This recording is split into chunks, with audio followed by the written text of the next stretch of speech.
자, 그런데 이런 생각도 해봐요. 지금 윤석열 후보, 안철수 후보 얘기 나온 김에 토론 얘기는 아니면 잠시 조선일보 기사를 잠깐 오늘 아침 나온 기사를 좀 가져와 볼게요. 조선일보를 보니까요. 윤석열 후보와 안철수 후보 캠프 인사들이 단일화 물밑 접촉을 하고 있다. 주말 담판을 하나? 이런 기사예요. 뭔가 그게 감지가 됐나 봐요. 취재 과정에서. 오늘 토요일인가 오늘까지 포함되겠죠. 주말 내일 사이에 뭔가 담판. 이게 뭔가 시점상은 그럴싸해요. 왜? 후보 등록 13일부터 시작되잖아요. 13, 14 이틀에 걸쳐 후보 등록. 그렇기 때문에 뭔가 시점상은 이런 움직임이 있을 것 같기도 하다라는 생각도 듭니다. 근데 이것도 궁금해요. 최민희 의원님, 최근에 보면 이재명 후보 또는 민주당 선대위 측에서도 안철수 후보랑 접촉한다 이런 기사 나왔잖아요. 이게 진짜로 그런 분위기가 있습니까? 실제로 이태규 의원이 민주당 핵심적인 인사에 접촉이 있었다라고 라디오에서 얘기했더군요. 그러니까 있었던 것으로 보입니다. 근데 저는 그게 개연성은 있다고 생각합니다. 우선은 안철수 후보와 대척점에 있었던 민주당 내 세력은 친문 세력이에요. 그리고 그중에서도 친노 친문 세력인데 이재명 후보는 비노 비문입니다. 그렇기 때문에 과거에는 안철수 후보와 이재명 후보가 가까웠죠. 왜냐하면 김한길 대표와 이재명 후보가 가깝고 김한길 대표와 안철수 후보가 새정치연합 공동대표를 했거든요.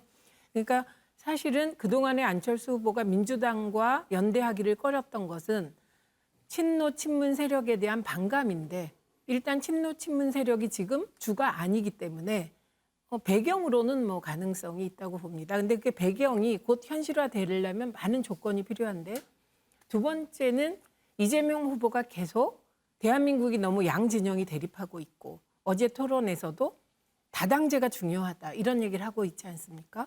그러니까 통합의 정부를 세우겠다, 인재를 두루두루 통합하겠다 이런 얘기를 하고 있기 때문에 그 말에 반대하기는 어렵지 않아요? 그래서 그런 식의 어떤 가능성은 열려 있습니다만 저는 뭐 안철수 후보가 마음이 어떻게 될지는 아무도 모른다.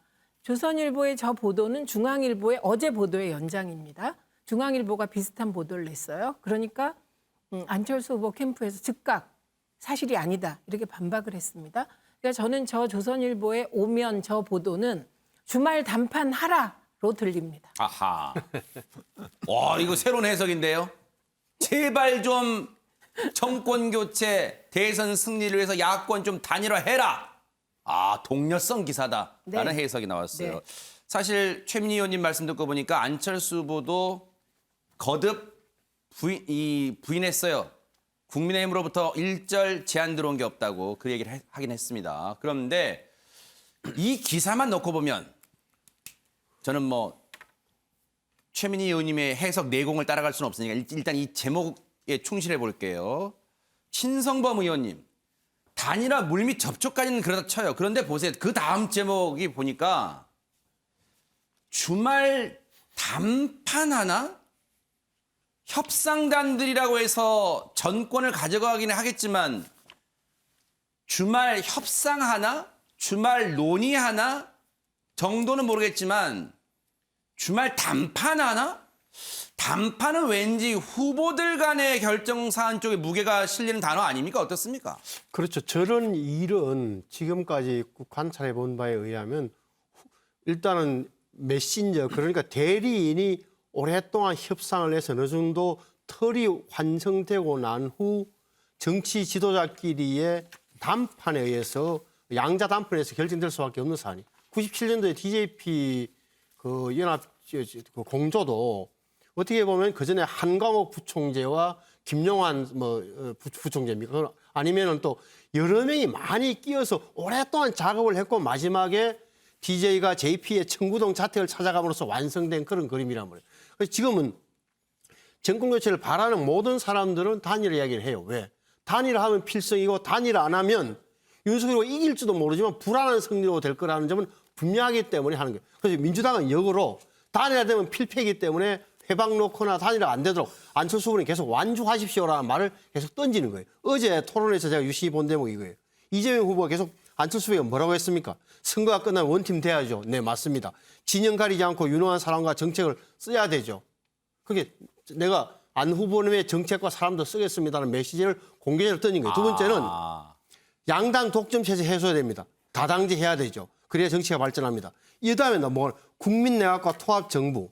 적어도 이재명 후보 측에서는 굉장히 현실적인 안철수 후보로서는 구미가 당길 만한 걸 미리 던져놨다고 보여요. 저는 이미 물밑 작업은 되고 있더라고요. 여당하고도 안철수 후보.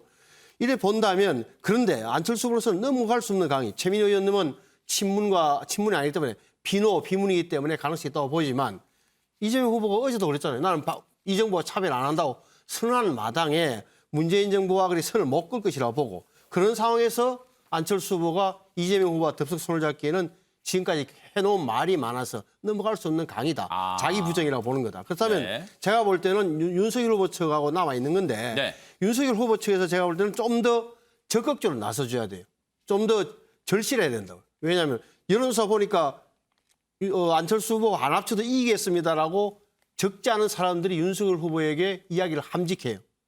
또 나중에 되고 나면 굉장히 껄끄럽습니다. 정부 운영에 오히려 도움이 안 됩니다라고 발언하는 사람도 있을 거예요. 하지만 지금 그 정권교체를 희망하는 사람들은 이렇게 하면 확실한 이기는 방법인데 왜 머뭇대느냐라고 굉장히 체근하고 있는 걸로 알고 있고 제가 볼 때는 주말에 단판은 안 지어지고 내일 모레 후보 등록이 있지만 후보 등록이 나서 28일 투표용지 인쇄 전까지는 또 하나 시간이 있어요. 그 가운데는 2월 21일 날 텔레비전 토론이 법정 토론 한 번 있고 그게 아직 가능성은 저는 열려 있다고 봐요. 네.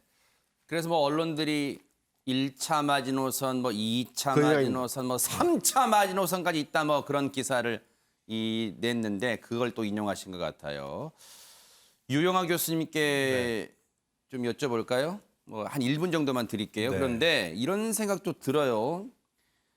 단판을 하기에는 일단은 또 언론들은 그렇게 봐요. 물리적으로 단판을 하더라도 물리적으로도 이게 논의가 무르익고 하는 시간까지 한다면 왜 예전에 과거 단일화 사례를 보면 논의가 이루어진 것은 D-30 훨씬 이전부터 이루어졌다고 하더라고요.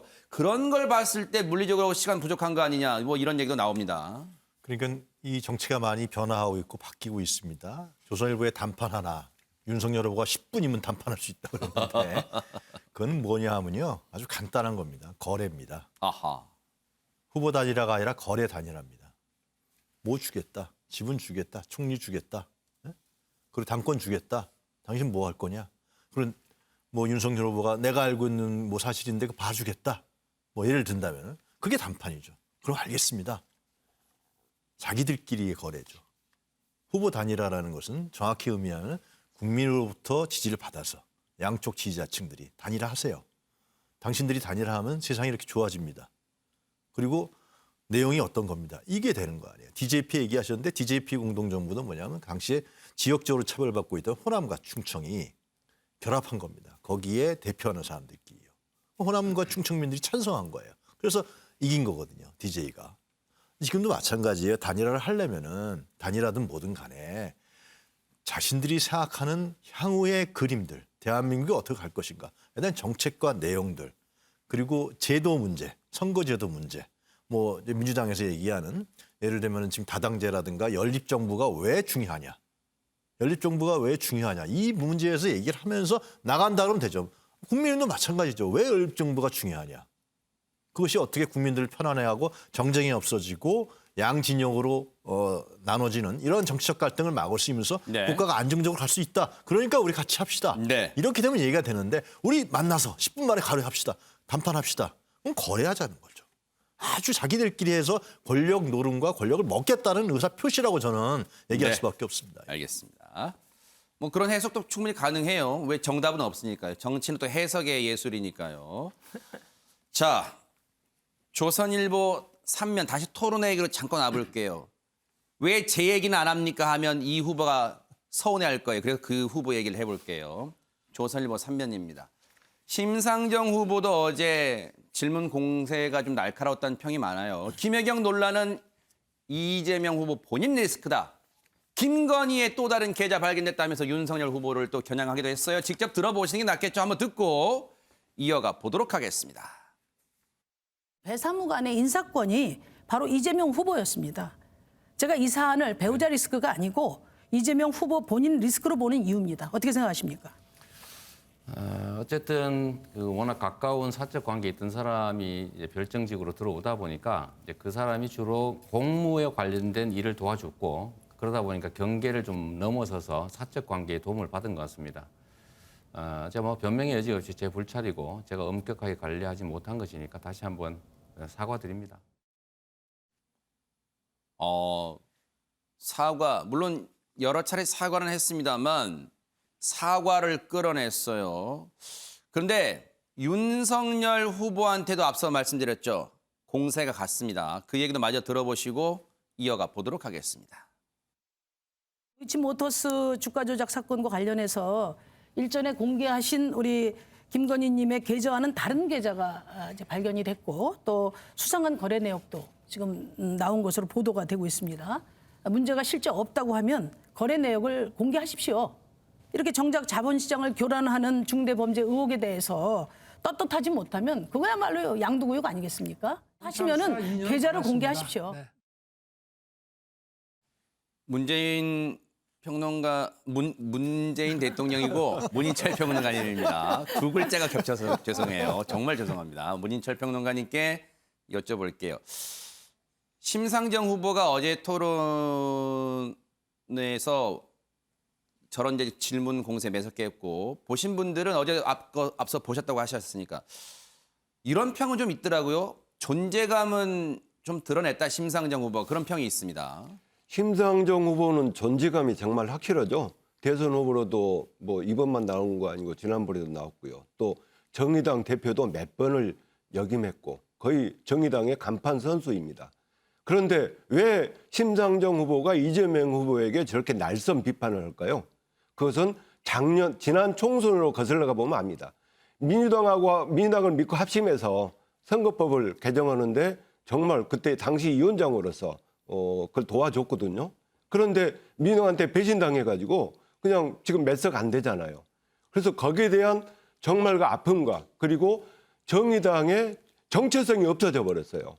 그래서 지금도 우리가 정의당이 민주당하고 비슷한 행보를 가하면은 지금 있는 존재감조차도 없어지겠구나. 정체성은 더욱더 떨어지겠구나. 그래서 이재명 후보에게 날선 비판을 하고 있는 것이죠. 윤석열 후보에게 또 날선 비판하는 것은 당연한 후보 경쟁자로서의 차이겠고요. 그래서 정말 생각지도 않게 생각하고 다르게 심상정 후보 지지율이 뭐 2, 3%, 5%를 넘어가 본 적이 없어요. 그동안 심상정 후보의 정책력에 비하면은 너무 낮은데 이것은 정의당의 정체성과 관련이 있기 때문에 네. 앞으로도 민주당을 계속 공격을 하고 이재명 후보하고도 날선 공방을 할 걸로 생각이 듭니다. 자, 다음 얘기 볼게요. 다음 얘기는 쭉 제가 신문을 읽어드리고 우리 최민희 의원님과 신성범 의원님 말씀만 듣고 마쳐야겠어요. 시간 관계상. 앞서 TV 토론 얘기가 너무 길어서요. 자, 읽겠습니다. 동아일보 사면입니다. 여당 윤석열 난폭한 검찰주의 드러냈다. 야당은 적폐청산 남이 하면 보복이냐. 다음 기사 보겠습니다. 한국일보 보니까요. 적폐수사 논란 자초 또 불안해진 윤석열의 입. 실언 리스크가 또 불거지나 그런 거겠죠. 매일경제 기사도 보겠습니다. 대선 코앞 문재인 대통령의 분노, 친문도 반문도 뭉친다. 이런 결집 가능성을 얘기하고 있고요. 다음 기사입니다. 보복 정치의 확전 변수는 40%는 뭐다? 문재인 대통령 지지율이 변수가 될 것 같다. 마지막 하나 보고 가겠습니다. 윤석열 해야죠. 적폐 수사 DJ 노무현 때도 예외 없었다. 역대 정권 때도 있었다. 이런 기사가 중앙일보 실려 있습니다. 최민희 의원님께 여쭤볼게요. 그러니까 저 장면은 윤석열 후보가 저 해야죠라고 할 때는 의도적인 게 아니었던 것 같습니다. 그냥 경험이 없고 준비가 안 되다 보니 그냥 해야죠 그런 거예요.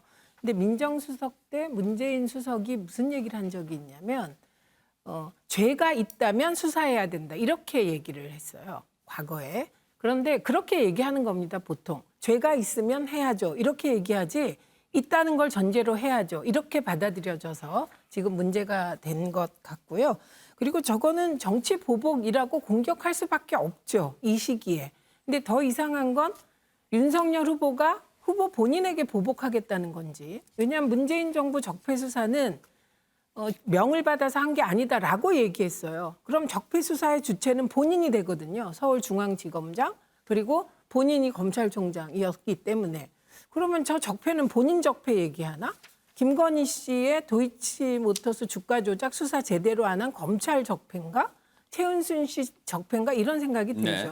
그래서 저거는 그냥 깔끔하게 사과하고 넘기는 것이 네. 윤석열 후보에게 좋다고 생각합니다. 하지만 사과는 여전히 안 하고 있습니다. 그런데 신성범 의원님, 저 발언이 전략이든 소신이든 어쨌든 지금 막판에 표심에 대해 생각 안 할 수가 없잖아요. 어떻게 보십니까?